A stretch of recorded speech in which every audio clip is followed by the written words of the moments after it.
हम जानते हैं कि फ्रिज में जो कंप्रेसर लगा होता है उसकी वायरिंग कैसे की जाती है, फ्रिज में कंप्रेसर खराब है या सही है, उसकी टेस्टिंग आपने कैसे करनी है। ठीक है, देखिए क्योंकि हम लोग काफ़ी साल से फील्ड में वर्क कर रहे हैं तो हमें हमें हमने काफ़ी प्रॉब्लम फेस करी है, जिसका हम जो अपना अनुभव है, एक्सपीरियंस है, वो आपके साथ शेयर करने जा रहे हैं। ठीक है, ये एक्सपीरियंस जो है उन लोगों ने काफ़ी इंपॉर्टेंट होगा जो भी नए टेक्नीशियन है और चीज़ों को जो है कि सीख रहे हैं। ठीक है, जो हमारे टाइम में पुराने हो चुके हैं या चीज़ों को जानते हैं, ये वीडियो उनके लिए, तो उनके लिए ये वीडियो बहुत इंपॉर्टेंट होने वाला है। ठीक है, तो सबसे पहले हम ये कंप्रेसर डालेंगे। ठीक है,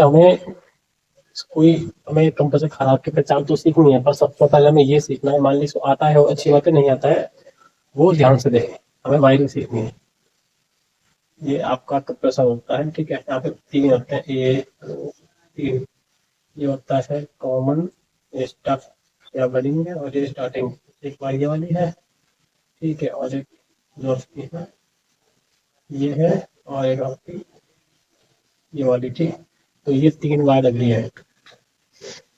तो अब अगर आप नए हैं तो आप समझेंगे कि हमें करेक्शन जो है कहाँ कहाँ देना। ठीक है, तो हम आपको दिखाते हैं आपको कैसे वायरिंग करनी है। देखिए, हमें जो भी, या मोटर हो या कंप्रेसर हो, दोनों सिमिलर वायरिंग होती है। ठीक है, 3 तार होती है, रनिंग, स्टार्टिंग, कॉमन। आपको हमेशा जो करंट देना है वो कॉमन और रनिंग पर देना है। ठीक है, ये मेथड जो है आपका हमेशा होता है। ठीक है, इस मेथड में एक का कमी है, वही हम आपको वीडियो बताएंगे कि हमें फील्ड में जो क्या सीखने मिला, तो हम वही आपके साथ वो साझा करेंगे, ताकि आप जो फॉल्ट खराब बताएं 100% आपको पता हो कि हाँ, जो मैंने कस्टमर को बताया है वही फॉल्ट है, मन में आपके कोई डाउट नहीं रह जाए। ठीक है, तो मैंने बना दी है कॉमन, रनिंग एंड स्टार्टिंग। ठीक है, हमारी रनिंग और स्टार्टिंग के बीच ही नीली भी लगती है। ठीक है, तो जब भी आपके पास 3 तार आ गई, मान लीजिए लाल, हरा और पीला, आप कैसे पता करेंगे इसमें से कॉमन कौन सा है। ठीक, आपने क्या करना है, मल्टीमीटर को क्वांटिटी मोड पे कर लेना है। अगर आपको क्वांटिटी मोड का हमारे नहीं मालूम, मीटर नहीं आता है, तो मेरे पुराना वीडियो दे सकते हैं, वहां पर आपको बताया मैंने कैसे आपको क्वांटिटी चेक करनी होती है। ठीक, आपको सबसे पहले मीटर क्वांटिटी मोड या बजर मोड या फिर डायोड मोड बोलते हैं, आप उस पर सेट कर लेंगे। और आपको तीनों जो टर्मिनल है, ठीक है, मान लीजिए आपने एक बार इसको यहाँ से यहाँ लगाया, अब आप रेजिस्टेंस देख रहे हैं, रेजिस्टेंस आ रही है 14 ओम। ठीक, अब आपने यहाँ से यहाँ लगाया, रेजिस्टेंस आ रही है 16 ओम। फिर आपने यहाँ से यहाँ लगाया, तो रेजिस्टेंस कितना आएगा, अपने यहाँ से रनिंग से यहाँ लगाते हैं, तो ये क्या है, देखिए यहाँ से आपने कॉन्टेक्ट गई, घूमते घूमते घूमते गई, ये यहाँ हो गया भाई, तो ये और ये ऐड हो जाएगा, 14 ओम प्लस आपका 16 ओम, तो ये बन गया आपका 30 ओम। ठीक है, आपने जब मीटर यहाँ रखा और यहाँ रखा, तो 30 की बार बची आपकी कॉमन। मान ले आपने तार रखा था इसमें, आपने रखा था हरा और पीले पे। ठीक है, तो जो बचा हुआ है आपको कॉमन रहेगा। जिन 2 तारों में सबसे ज्यादा रेजिस्टेंस आएगा और जो तार आपका बचा रह जाएगा वो आपको कॉमन है, उसको पकड़ के बारी बारी दोनों चेक करेंगे, एक का रेजिस्टेंस ज्यादा और एक पे कम आएगा, तो दोनों मान जुड़ जाएंगे, तो वो आपको कॉमन तार बनेगा। ठीक, उम्मीद है यहाँ तक आप सीख गए, तो आपने पहचान का मतलब सीख लिया।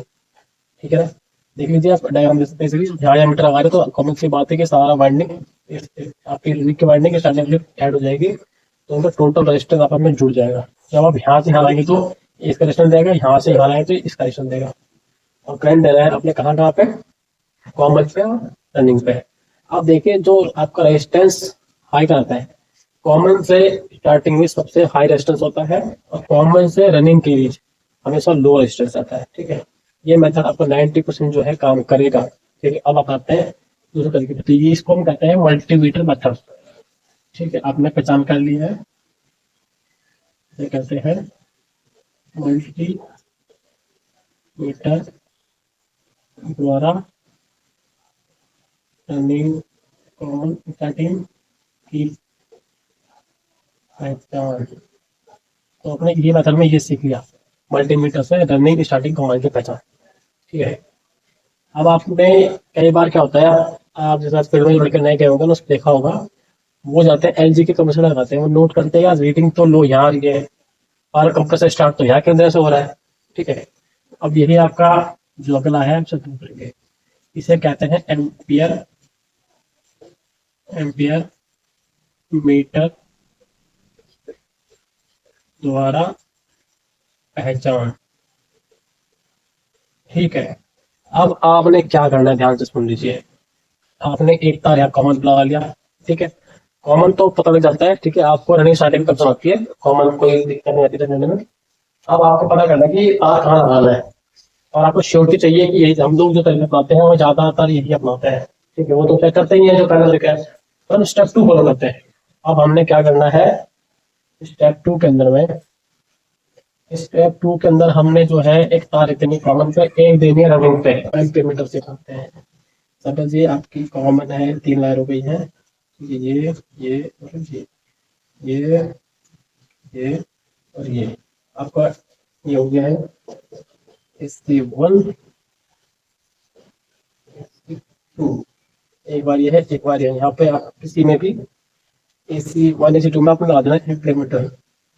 ठीक है, ये सिखाते हैं लोग, फिर इसे इसमें कंपेयर लगा देना है। ठीक है, और आपने क्या ध्यान देना है कि रीडिंग क्या आ रही है। अगर यहाँ रीडिंग आ रही है 0.4 एम्पियर, जो कि आपकी रीडिंग आनी चाहिए, अगर वो आ रही है तो आपकी जो वायरिंग है वो एकदम परफेक्ट है। और अगर आपने उल्टी वाला लगा देंगे तो यहाँ पर रीडिंग आ जाएगी आप 12 एम्पियर। ठीक है, इतनी ज्यादा आ जाएगी उल्टा लगने पर। तो अगर ये मेथड के थ्रू आपकी जो रीडिंग पैरेलल को तो नहीं फॉलो करना है, एम्पियर मीटर से लगाना है, तो हम लोग तो यही चीज फॉलो करते हैं। एक बार रेजिस्टेंस कम मिल जाती है आपकी स्टार्टिंग साइड में, पर हम लोग इस चीज से कंफर्म कर लेते हैं कि हमें जब दिखता है एम्पियर नॉर्मल आ रही है जो मस्त कंपनी ने दी है, तो हम लोग उस वायर पे लगा देते हैं। ठीक है, एलजी कंप्रेसर में ऐसा बहुत होता है, तो आप ये खास ध्यान देंगे इस चीज से आपने। ठीक है, ये चीज सीख लेनी है। ठीक है, जैसे आपने देख, अगर आपका आपने सपोज करिए तार आ लगा के दोनों में, रनिंग में कॉमन में, आपका 12 एम्पियर आ गया, तो भाई आपकी तार उल्टी है, आपने तार पलट के देखनी है। आपको पता चल मान लिया अगर आपकी एम्पियर आ रही है 0.4, 0.4, 0.6, 0.7, सिंगल डोर में आपकी रेटिंग नॉर्मल 0.4, 5, 6, 7 या 8 तक भी जाती है। डबल डोर में 0.8, 0.9 और 1 एम्पियर या 1.1 एम्पियर इतनी जाती है। ठीक है, तो ये आपको पता चलेगा। 12 एम्पियर कभी भी रीडिंग नहीं रहता है फ्रिज। ठीक है, आपके वाइफ खराब होती है, पर कंप्रेसर हीट होकर कट कर देगा, आपकी ओएलपी जो है थोड़ी देर में हीट होकर कट कर देगी बार बार। तो आप इसे भी समझ सकते हैं कि ओएलपी बार बार कट कर रही है, यानी कोई वायरिंग में इशू है। तो ये आपको सिक्योरिटी का लगता है 100% इस तरह से। एम्पियर मीटर में जितनी सी खपत है आपको आइडिया होगा कि इसकी कंजप्शन होनी चाहिए। अगर कंजप्शन दिखा रहा है आपका मीटर, तो आपकी जो वायरिंग है वो 100% ओके है। अगर ये एम्पियर को ज्यादा ही दिखा रहा है, 6 एम्पियर, 7 एम्पियर, 12 एम्पियर, ठीक है, क्योंकि एक डेढ़ में एसी जो होता है आपको मुश्किल से 8 एम्पियर तक ही लेता है, 6 एम्पियर, 7 एम्पियर, 8 एम्पियर, इससे ऊपर वो कंजप्शन वो भी नहीं करता है। तो ये मैथ आपने सीख लिया है।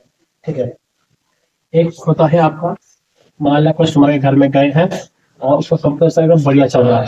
ठीक है, आपने देखा, आपने मीटर लगाया, वो रीडिंग आ रही है कितनी, आपने कंप्रेसर के बंदे के यहाँ गए हैं। ठीक है, आपने फ्रिज चलाया, फ्रिज चल रहा है, बंदा बोल रहा है कि कूलिंग है तो लो है, मतलब बहुत कम कूलिंग है या कूलिंग है ही नहीं है। ठीक है, और आपने देखा कि भाई तो लीकेज भी नहीं है, गैस को कुछ दिखने जाने के अलावा, और लोड आ रहा है 0.4 एम्पियर, आपको लगभग एम्पियर भी ठीक है।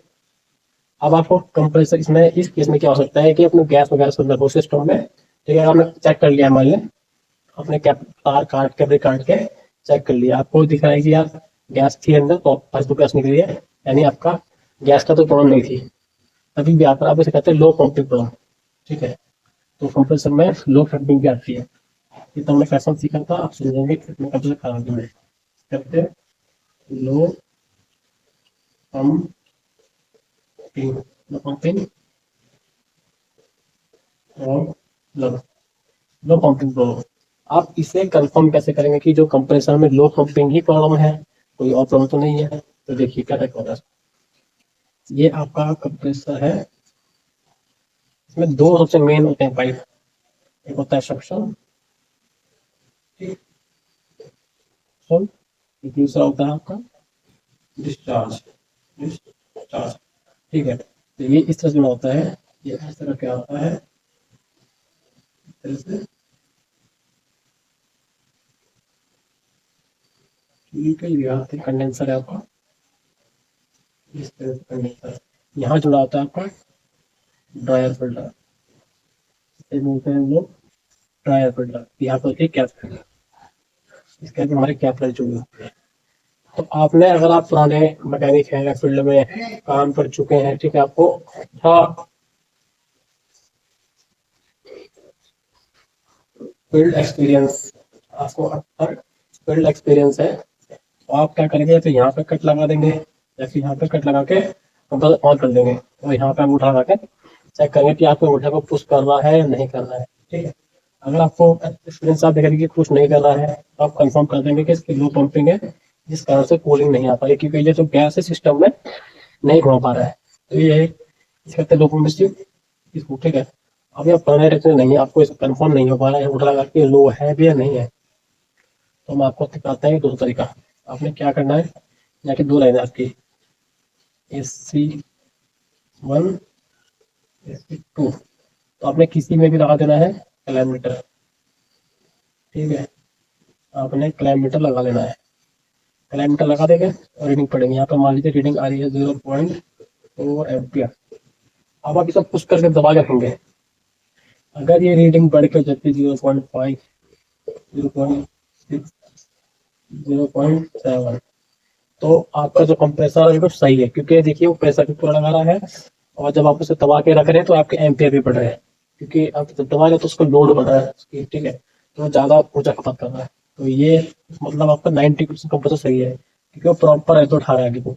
ठीक है, और यही कंडीशन में अगर 0.4 से 0.48 हो जाता है, और ये इसका आगे बढ़ता नहीं है, चलता रहता है, 90% चांस है कि लो पंपिंग है, क्योंकि वो जब दबा रहे हैं तो लोड ही नहीं दे रहा है, ठीक है, लोड ही नहीं दे रहा तो मुझे खपत नहीं कर रहा है।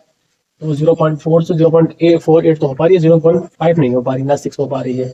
इस तरह से भी आप 90% श्योरिटी कर सकते हैं कि हमारा जो लो पंपिंग का इशू है, आप कंप्रेसर चेंज कर देंगे, आपकी प्रॉब्लम दूर जाएगी। तो आपने देखा, पहले हमने आपको वायरिंग सिखा दी, कैसे आपने वायरिंग कर लेनी है। 100% श्योरिटी करने पहले आपने ये स्टेप फॉलो करना है, ये स्टेप फॉलो करने के बाद आपने ये भी फॉलो करना है। हो सकता है इसमें कुछ एलजी कंप्रेसर ध्यान रखिएगा, कभी दिक्कत आती है तो उसमें वो ट्रिप करेगा बार बार।